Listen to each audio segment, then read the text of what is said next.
Dead City of Khara-khoto has been haunting Russian explorers since the end of the 19th century.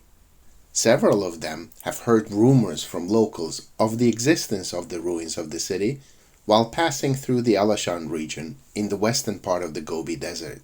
But they were never able to find out whether the city really existed or it was just a myth. And local Tangut tribes have been uncooperative in leading them to the exact spot. So the myth of the city became a thing in the Russian Orientalist imagination. It was one of those places that gripped the mind, inspiring ever-new explorers to find the ruins. According to the rumors, the ruins were in the depth of the desert with no water around for many miles. Hence the name. It was a dead city. There were no humans around, no vegetation, only dead ruins. And possibly treasures, of course. The naturalist Grigory Potanin traveled through the region during his 1885-1886 expedition to Amdo. He reported that local Tanguts told him stories about the ruins of a city called Erge-Karaburyuk, located a day's march away from the easternmost tributary of the Etsingol River. So it was only natural that when in 1908 the Russian officer Pyotr Kozlov traveled through here, one of his main objectives in the region was to verify the rumors of the existence of the dead city.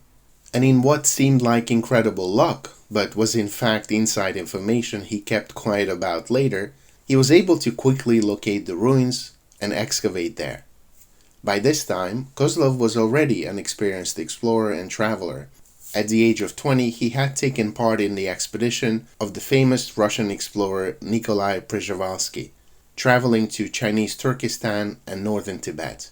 He was also part of Przhevalsky's last expedition in 1888, which was cut short because Przhevalsky fell ill and died near Lake Issyk-Kul in modern-day Kyrgyzstan. The same expedition continued a year later under the leadership of Mikhail Pevtsov, traveling through large parts of northwestern China. Kozlov's next journey to western China was with the expedition of Vsevolod Robarovsky, who fell ill halfway through the expedition, and so Kozlov had to take command of the expedition and managed to finish it successfully. And after this, Kozlov was able to lead his own expedition to Mongolia and Kham, leading a party of 18 people. So this involved traveling through uncharted territories, some of which were inhospitable, at least towards Russian military personnel traveling through there without invitation, and at times they were forced to engage in armed conflict with the locals. And the next mission was the so-called Mongolian Sichuanese expedition, in the course of which Kozlov discovered the dead city of Khara-khoto. And according to Kozlov's description, when he arrived here in 1908, the locals were much more cooperative and gave him bits and pieces of information about the ruins. In fact, they seemed completely uninterested in the ruins and seeking treasure there because they considered the place dangerous and they were unwilling to go there, even when offered generous wages. As soon as Kozlov arrived at the Etsingol region in March 1908, he immediately proceeded to visit the ruins. And considering that even the existence of the ruins could not have been verified before, it seems really remarkable that he located the ruins so quickly. It was clear to them that local treasure seekers had been occasionally digging at the ruins for silver and other valuable items, but these activities were all on a small scale, leaving the major structures more or less intact. And so as a result, Kozlov's team was able to find a large amount of material when they started digging more systematically. They were also able to dig up a number of manuscripts and printed texts. And so they found fragments of manuscripts written in Tangut, and there was also the stupa outside the walls of the city where they found 3 Tangut books and up to 30 notebooks, and also some small paintings and statues. After these 2 weeks at the site, Kozlov left the ruins and continued his expedition further south towards Amdo and Sichuan.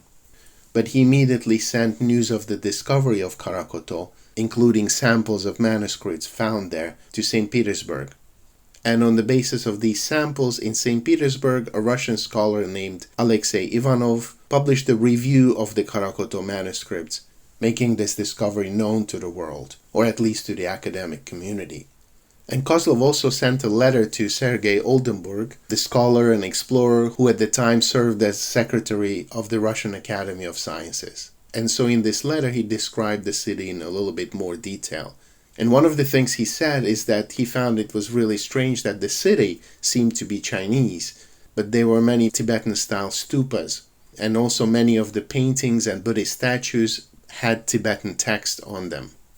It is also interesting to see that Kozlov wasn't able to differentiate between Chinese and Tangut, which at the time was of course undeciphered, and to somebody who did not read Chinese, the script itself looked very much like Chinese. And so news of the discovery spread very quickly in academic circles and brought instant fame to Kozlov as the person who discovered the Dead City.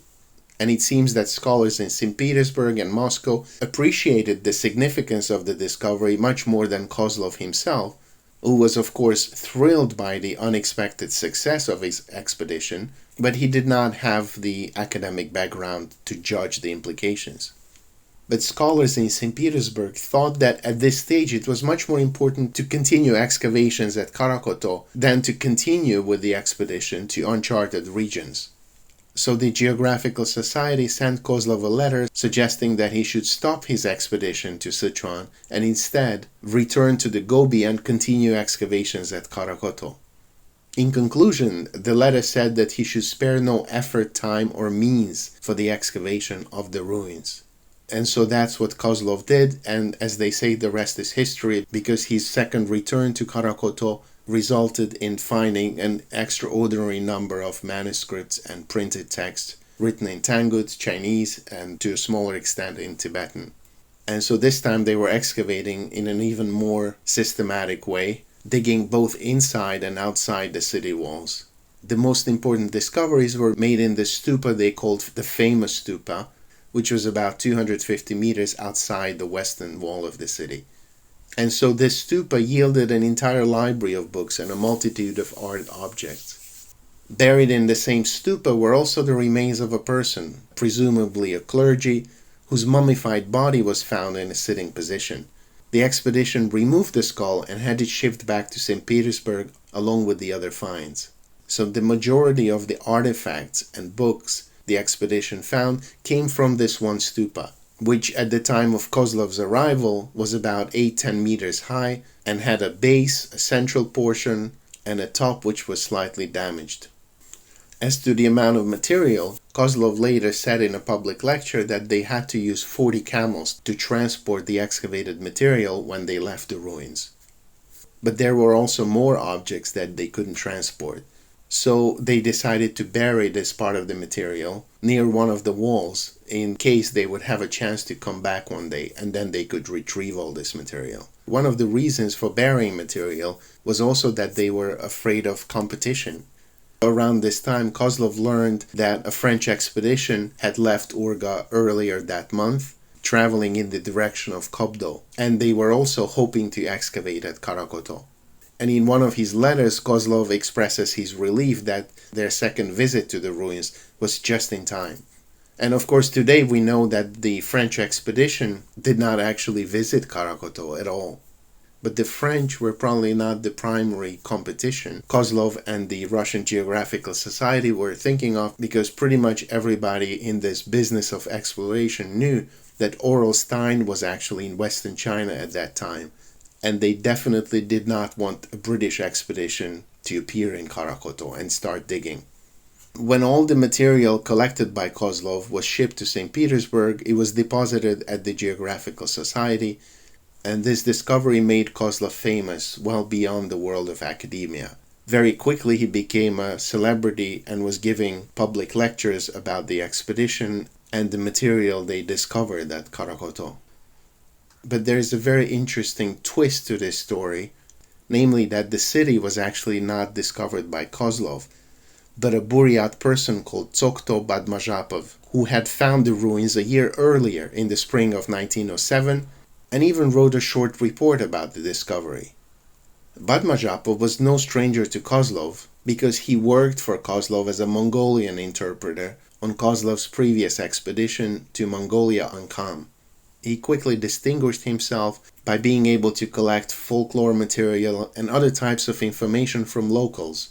And so it happens that in 1907, Badmazhapov sent a package to St. Petersburg to the Geographical Society, addressed to the vice president and also to Kozlov, and included photographs of the city and a handwritten description of it.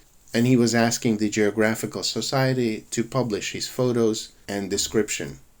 And what happened is not only that Badmazhapov's report was never published, but even the news of the discovery was suppressed, and it was decided that Kozlov would go the next year and discover the city for real. Only, of course, this was not really a discovery because he knew exactly where it was from Badmazhapov's report. So it is clear that Kozlov knew about Badmazhapov's discovery already in St. Petersburg before he set out on his new expedition. So neither the news of the discovery nor Badmazhapov's report with photographs was ever published. Instead, the whole affair was suppressed, possibly because there was a growing concern that news of the discovery might bring British archaeologists to the site before the Russians had a chance to carry out excavations. And because Oral Stein was already in Western China at this moment, the Geographical Society's unwillingness to publicize the news of the discovery was entirely reasonable. Had they announced the discovery, it is likely that by the time Kozlov made his way there from St. Petersburg via Mongolia, one of the foreign expeditions would have reached the site before him. Yet it is hard to explain why even after the Russian expedition's excavation at Khara-khoto, Badmazhapov's name remained unmentioned. Meanwhile, Kozlov was acclaimed as the person who discovered the city, giving lectures about the discovery before learned societies throughout Russia and being showered with prizes and awards. The discovery of the Dead City was originally announced in October 1908 at the general meeting of the Geographical Society, but Badmazhapov's name was not mentioned.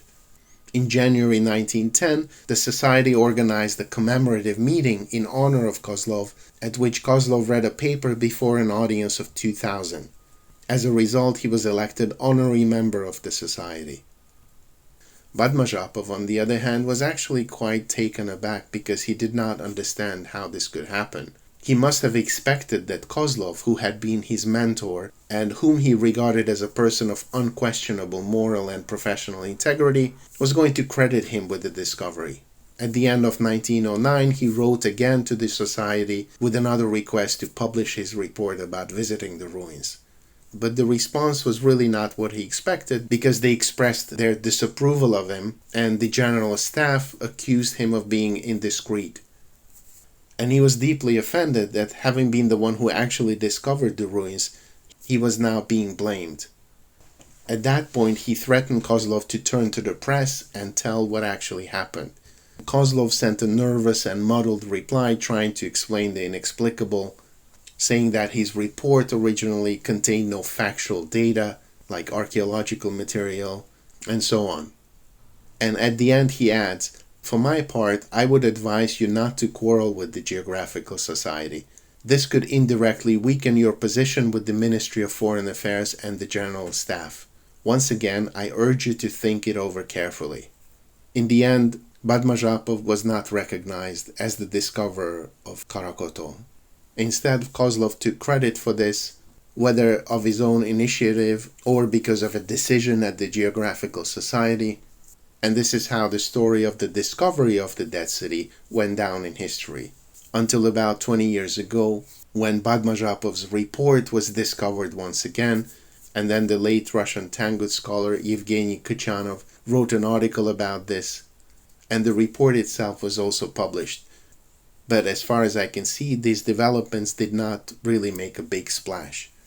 Still, I think in time there will be a correction to the narrative of the discovery, and Badmazhapov will be recognized as the person who discovered the ruins. If you're interested in this whole affair, there are several things you can read. I put them in the description below. Alright, let me know what you think about this whole story, or whether you have additional information. Thank you for watching, and see you next time.